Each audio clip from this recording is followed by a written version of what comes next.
आप देख रहे हैं न्यूज फोल्डर।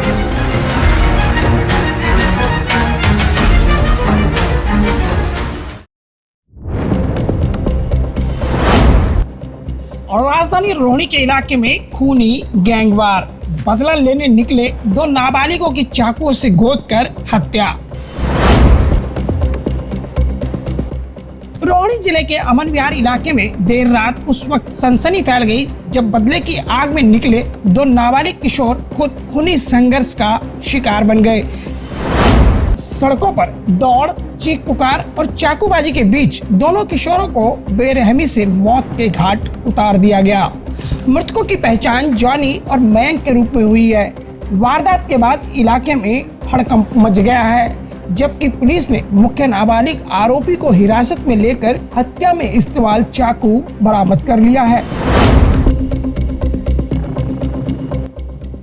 पुलिस की जांच में सामने आया है कि जानी और मयंक अपने साथी दिनेश के साथ सुल्तानपुरी से अमन विहार पहुंचे थे। तीनों हथियार से लैस होकर रितेश नाम के युवक की तलाश कर रहे थे।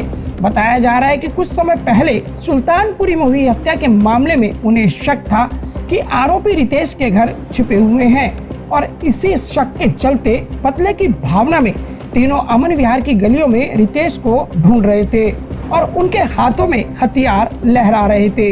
इसी दौरान इलाके में एक महिला और उसके बेटे से उनका विवाद हो गया। आरोपी के गुस्से में जानी और उसके साथियों ने धारदार हथियार से उन पर हमला कर दिया। हमले के बाद इलाके के लोग आक्रोशित हो उठे और उन तीनों को दौड़ा लिया।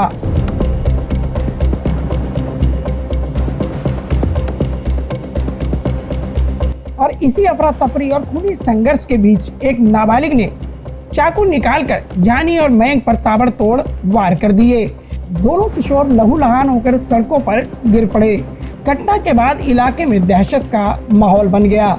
सूचना मिलते ही पुलिस मौके पर पहुंची और उन दोनों घायलों को अस्पताल ले जाया गया, जहां डॉक्टरों ने उन्हें मृत घोषित कर दिया। फिलहाल पुलिस इस पूरे मामले की जांच कर रही है और वारदात से जुड़े अन्य लोगों की तलाश जारी है। लेकिन ये घटना हम सबके सामने सवाल उठाती है कि आखिर हमारे नाबालिग युवक किशोर कहाँ जा रहे हैं और कैसे वह अपराध करने से गुरेज नहीं करते।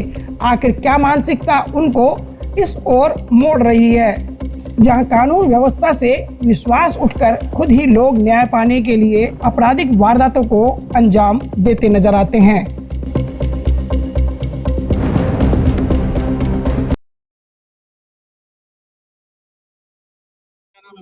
प्रदीप हुड्डा। कुछ नहीं जी, हम लोग घर पे ही थे। 2:30-3 बजे तक लड़का हमारे घर पे ही था। उसके बाद वो नीचे आया है। उसके बाद हमें नहीं पता वो कहाँ गया हुआ। हमें तो ये बोला था कि मैं आ रहा हूँ, और हमें करीब 4:30 बजे के आसपास में, नहीं 5 बजे के आसपास में मैसेज मिला, किसी का कॉल आया है कि आपके लड़के को चोट लगी है बिल्डिंग स्कूल के पास में। जैसे ही हम वहाँ पर गए तो वहाँ से बोला गया हॉस्पिटल में ले गए, हॉस्पिटल में चोट लगी है। तो वहाँ से हम हॉस्पिटल में आए तो इमरजेंसी में हमने पता किया तो बोला कि आपका लड़का डेड हो गया है। उसके साथ में एक लड़का और डेड हुआ है। इतनी सी मैं 15-16 साल के जी अंकल। पता नहीं जी कौन है लेकर, हमें नहीं पता जी। सर जी हमें किस पे शक होगा ये बताइए ना। हम तो नहीं, हमारा किसी से कोई साथ नहीं है। नई दिल्ली से न्यूज फोल्डर के लिए ब्यूरो रिपोर्ट।